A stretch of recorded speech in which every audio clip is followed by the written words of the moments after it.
تو استاد محترم آپ سے آپ کا کلام بھی سنیں گے، لیکن کلام سے پہلے آپ کچھ اپنی تصنیفات کے بارے میں بتائیں کہ اب تک کتنی کتابیں آپ لکھ چکے ہیں؟ جیسے آپ نے کہا شنا شاعری کے اوپر میں نے سن 1974 میں چھاپی تھی. خیال سے ایک فرد واحد کا کام نہیں ہوتا کہ وہ لغت لکھے، لیکن میں پہلے سے سوچ رہا تھا کہ لغت نہیں ہے، اس کا ہونا ضروری ہے، اس لیے اکیلے ہی میں نے اس پہ کام شروع کیا اور کوئی 15,000 کے قریب شنا ورڈز مجھے جو یاد تھے وہ میں نے لکھ دیے، وہ چھپ گئی.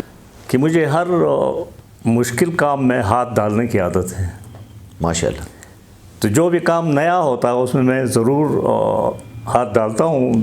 کامیابی ناکامی کے بارے میں سوچتا نہیں ہوں کہ میں اس میں کتنا کامیاب ہوں گا یا ناکام ہوں گا. سو بے خبر سہی تاحال اپنے حال سے میں، سو بے خبر سہی تاحال اپنے حال سے میں، مگر خبر میں ہوں تیرے ہر ایک خیال سے میں. واہ.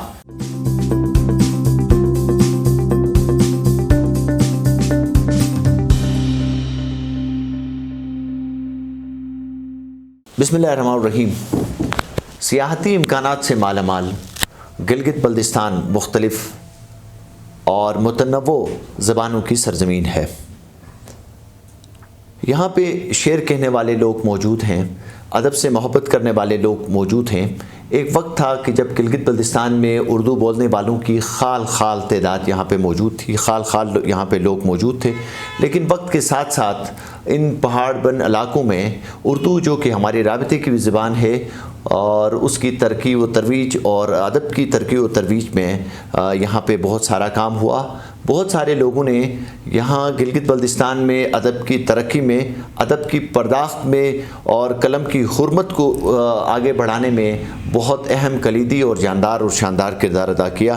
اگر ہم ان کا نام گنوانے شروع کر دیں تو بہت لمبی فہرست ہے، لیکن آج ہمارا یہ پروگرام جو کہ آئی بیکس میڈیا نیٹ ورک کے تعاون سے آپ کی خدمت میں انشاءاللہ پیش کیا جائے گا ہفتے میں ایک مرتبہ، اور ہماری کوشش ہوگی کہ ہم گلگت بلتستان میں ان قداور شعراء کو، ان قداور دانشوروں کو آپ سے متعارف کروائیں، آپ کے سامنے لائیں ان کے تجربات کو اور ان کے مشاہدات کو، جنہوں نے گلگت بلتستان کی ان بنجر زمینوں میں لفظ کے بیج بوئے، لفظوں کے بیج بوئے. اور آج جو اردو ادب ہے، جو یہاں شعر کہنے والے لوگ موجود ہیں، انہی کی مرہون منت ہے. اور اگر میں کہوں کہ ان میں ایک بہت بڑا نام، ایک بہت بڑا حوالہ، ایک بہت بڑا استعارہ جو ہے وہ ہیں پروفیسر محمد امین ضیاء صاحب. امین ضیاء صاحب کسی تعارف کا محتاج نہیں ہیں، ان کا تعارف ہی یہی ہے کہ وہ لفظ سے پیار کرتے ہیں اور لفظ گلگت بلتستان میں لفظ کی ترویج اور شاعری کی حرمت کو برقرار رکھنے میں پروفیسر محمد امین ضیاء کا بہت بڑا کردار ہے. ہم آج کے پروگرام میں امین ضیاء صاحب ہمارے آج پہلے مہمان ہیں، ہمارا پہلا پروگرام ہے. ہم آپ کو خوش آمدید کہنا چاہیں گے اس پروگرام میں. میں آپ سے گزارش یہی کروں گا کہ سب سے پہلے آئی بیکس نیٹ ورک جو ہے، ان کی مہربانی سے ادبی پروگرام گلگت سے نشر ہونے شروع ہوئے ہیں، اور پھر آپ کا شکریہ کہ آپ نے اتنا بڑا مجھے رتبہ دیا ہے کہ میں کوئی شاعری میں نام رکھتا ہوں. میرا خیال ایسا نہیں ہے. امین ضیاء صاحب، اور بھی بہت سارے لوگ بہت اچھا کلام، بہت بہترین ان کی شاعری کے مجموعے چھپے ہیں. یہ میں آپ کا شکریہ ادا کرتا ہوں. بڑا پن ہے کہ آپ دوسروں کو پذیرائی بخشتے ہیں اور ان کی تربیت میں، خصوصاً نوجوان شعراء کی تربیت میں اور ان کو آگے بڑھانے میں آپ کا بہت بڑا کردار ہے. کچھ یادوں کی کھڑکیاں کھولیں اور اپنے بارے میں ہمیں بتائیں کہ شعر و شعور کی دنیا میں آپ نے پہلا قدم کب رکھا تھا اور وہ کون سے حالات تھے؟ کیا یہ کوئی قلبی وارداتیں تھیں آپ کی، یا گرد و پیش کے مسائل تھے جن کی وجہ سے آپ شعر کہنے پہ مجبور ہوئے؟ 2-3 سوال آپ نے ایک ساتھ کیے ہیں، تو میں جواباً عرض کروں گا کہ مجھے ریڈیو پاکستان راولپنڈی میں جہاں سے شنا پروگرام چلتا تھا، وہاں ایسے مواقع مجھے میسر ہوئے جہاں پر شعراء سے نشست و برخاست رہی، جس میں شمیم بلتستانی کا ذکر کروں گا، الطاف پرواز صاحب تھے، نثار ناسک صاحب تھے، اختر امام رضوی صاحب تھے. تو ان شعراء کے درمیان میں بھی ظاہر ہے متاثر ہونے لگا. تو یہ شاعری شعوری طور سے نہیں ہوتی، نہ لاشعوری طور سے ہوتی ہے، یہ ایک فطری ملکہ ہے. اگر آپ کے اندر ہے وہ فطری ملکہ تو آپ شعر کہہ سکتے ہیں، ورنہ زبردستی کوئی شعر کہنے کی روایت میرے خیال سے آج تک میں نے نہیں دیکھی. صحیح بات ہے. تو ماحول تھا ایسا جس ماحول میں ریڈیو پاکستان راولپنڈی کے ماحول نے مجھے شاعری صنف کی طرف راغب کیا، اور تب سے ہلکا پھلکا چھوٹے موٹے شعر بنتا رہتا تھا. شاکر شمیم صاحب سے میں بہت متاثر ہوا، وہ شمیم بلتستانی صاحب سے میں بہت کچھ سیکھتا رہا ہوں. میں ان کا بہت ممنون بھی ہوں، اللہ مغفرت کرے انہیں. آمین. یہ ہے. تو آپ یہ کہنا چاہ رہے ہیں کہ آپ کو ماحول ملا. آپ کی شخصیت کے ضیاء صاحب بہت ساری پرتیں ہیں. اگر دیکھا جائے تو آپ براڈ کاسٹر بھی رہے ہیں، آپ نے ڈرامے بھی لکھے ہیں، آپ نے ریڈیو کے لیے اسکرپٹ بھی لکھے ہیں، آپ نے شنا شاعری، شنا جو حروف تہجی ہے ان پہ آپ نے کام کیا ہے. بہت سارے مضامین آپ نے کے لکھے ہوئے ہیں، خصوصاً شنا زبان کو آگے بڑھانے میں بہت زیادہ آپ کا کردار ہے. بہت سارے ادب کے حوالے سے اگر دیکھیں تو ہر دو زبانوں میں جو شنا بھی ہے ادب بھی ہے، ان دو زبانوں میں آپ نے کام کیا ہے. اور آپ کی جو پہلی کتاب آئی تھی سان، اور اس کی جو گونج ہے اس زمانے میں چھپی تھی، لیکن اس کے اندر جو چیزیں موجود ہیں وہ آج بھی پڑھی جا رہی ہیں، گائی جا رہی ہیں. تو یہ بڑا مشکل کام نہیں تھا کہ شنا کا جب حروف تہجی ہی جس وقت متعین نہیں ہوئے تھے اس وقت آپ نے کتاب. آپ امید ہے کہ مجھے بڑ بولا نہیں کہیں گے. میں یہی عرض کروں گا کہ مجھے ہر مشکل کام میں ہاتھ ڈالنے کی عادت ہے. ماشاءاللہ. تو جو بھی کام نیا ہوتا ہے اس میں ضرور ہاتھ ڈالتا ہوں. کامیابی ناکامی کے بارے میں سوچتا نہیں ہوں کہ میں اس میں کتنا کامیاب ہوں گا یا ناکام ہوں گا، اس کی مجھے پرواہ نہیں ہوتی، لیکن ہر نئے کام کے اندر میں مصروف رہتا ہوں. اس طرح جیسے ابھی حال ہی میں ابھی ایک ڈرون کا سلسلہ چلا، شاعری کے علاوہ بھی ڈرون فوٹوگرافی جو ہے، ویڈیوگرافی جو ہے، اس کو مشغلہ بنایا ہوا ہے. شاعری بھی چلتی ہے. مجھے فطرت سے محبت ہے، فطرت میری کمزوری ہے، اور اس فطرت کی کمزوری کے باعث میں مناظر قدرت کو بہت قریب سے دیکھنے اور ان کا نظارہ کرنے کا بہت شوق رکھتا ہوں. تو اس لیے میں نے یہ سب بہت سارے پیشے، بہت سارے شعبوں میں اپنے آپ کو مصروف رکھا. اب مجھے نہیں پتا کہ میں کہاں کہاں کامیاب ہوا، کہاں کہاں ناکام ہوا، لیکن میں ضرور وہ کام کرتا ہوں. کامیابی ناکامی سے اس کا تعلق نہیں ہے. آدمی کو ہر وہ کام کرنا چاہیے جس کا اس کے دل میں شوق پیدا ہو. زبردست. اور ماشاءاللہ جو بھی کام آپ نے کیا اس میں ایک نام اور ایک مقام آپ نے بنایا ہے. اور اس وقت موجودہ حالات میں یا عہد موجود میں جو گلگت بلتستان کا ادبی منظرنامہ ہے، اگر ماضی کے مقابلے میں آج کے ادب کا اگر آپ موازنہ کریں تو آپ کیسے دیکھتے ہیں ان حالات کو، ہمارے نوجوان شعراء کو، لکھنے والوں کو؟ حلقہ ارباب ذوق کو تو آپ جانتے ہی ہیں. آپ حبیب الرحمن صاحب کو جانتے ہیں. حلقہ ارباب ذوق میں پہلے رہے، بعد میں آپ ادبی فکر آپ کی لائی ہوئی تنظیم تھی اس میں وہ آئے.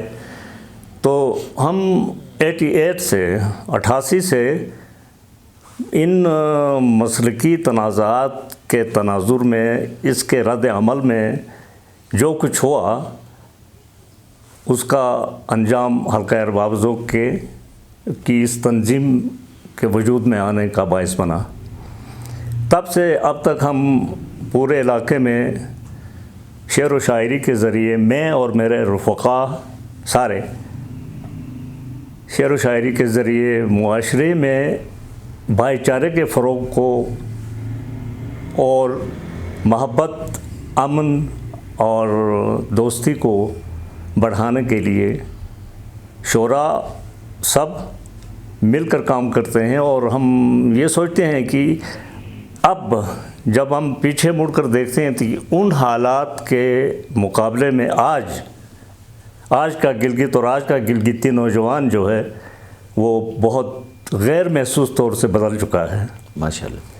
اور ایسا نہیں ہوتا کہ چھوٹی چھوٹی بات پہ کہیں کچھ واقعہ ہوا ہو اور اس کا نتیجہ شہر کے اندر قتل و غارت پہ منتج ہوا ہو. ایسا بہت کم اب دیکھنے میں آتا ہے. پہلے تو آپ کو پتہ ہے یہاں پہ بہت کڑے حالات. ریٹیلیشن کا جو تھا مسئلہ، یہاں ایک بات ہو گئی، ایک فساد ہوا تو اس فساد کا سلسلہ دور دور تک پھیل جاتا تھا. تو اس میں نوجوان نسل جو ہے وہ بہت بڑا کردار ادا کرتی ہے. تو میرے خیال سے شعر و شاعری کے ذریعے ہم نے اصلاح معاشرہ کے علاوہ ہم نے علماء کو یکجا کرنے کے لیے ایک پلیٹ فارم بھی مہیا کیا. حلقہ ارباب ذوق کے ذریعے ہم نے مختلف علماء کو ایک پلیٹ فارم دیا. وہاں وہ بیٹھیں، بات کریں، بھائی چارے کی بات کریں، امن کی برداشت کی بات کریں. بالکل. تنوع اور پلورلزم کی بات کریں، یک تکثیریت کی بات کریں، جئیں اور جینے دیں کا سبق سکھائیں لوگوں کو. تو ہم اپنے مقصد میں کتنے کامیاب ہوئے ہیں آپ ماحول کو دیکھ کر اس کا فیصلہ کر سکتے ہیں. جہاں تک جدید شعراء کی آپ بات کرتے ہیں، جدید شعراء میں سمجھتا ہوں کہ بہت بڑی تبدیلی آئی ہے پہلے کی نسبت. ہمارے دور میں ہمارے محترم استاد مرحوم راجی رحمت نظر ہوتے تھے. بالکل. حسن شاد مرحوم صاحب. بالکل. اس طرح دوسرے شعراء تھے. ان کا ایک اساتذہ کا اسلوب تھا، سرپرستی والا. بالکل. اساتذہ کا اسلوب مطلب یہ کہ وہ اپنی لکھنوی انداز کی شاعری، دہلوی انداز کی شاعری، تو اس شاعری کا اب اس کی چلن باقی نہیں رہی.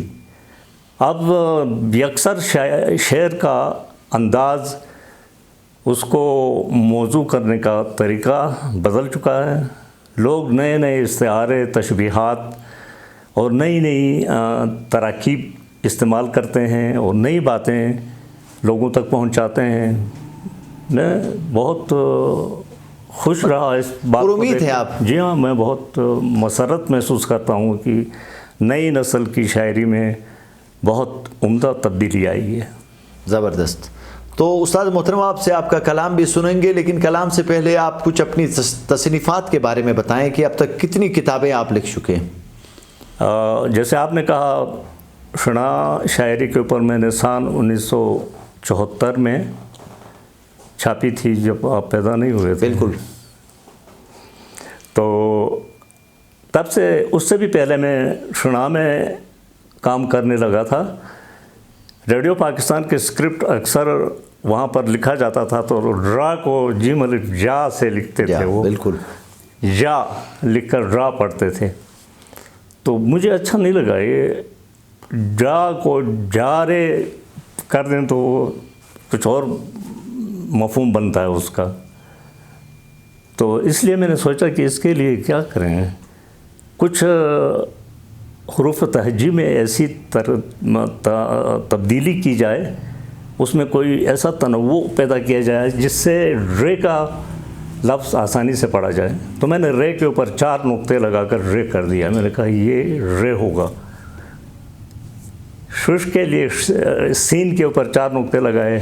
جو ہمارے 6-7 لفظ ہیں، ٹرمولو، سانولو، جو اضافی حروف تہجی جو ہمارے 6-7 حروف ہیں، تو ان کے لیے میں نے الگ حروف تہجی ترتیب دیے اور ان کے مطابق میں نے سان چھاپی 1974 میں. 1988 میں لوک ورثے نے میری کتاب چھاپی تھی، سوین امورے. بالکل. اور 84 میں، سابقہ صدی کی بات کر رہا ہوں، 84 میں شنا قاعدہ اور گرامر چھاپی.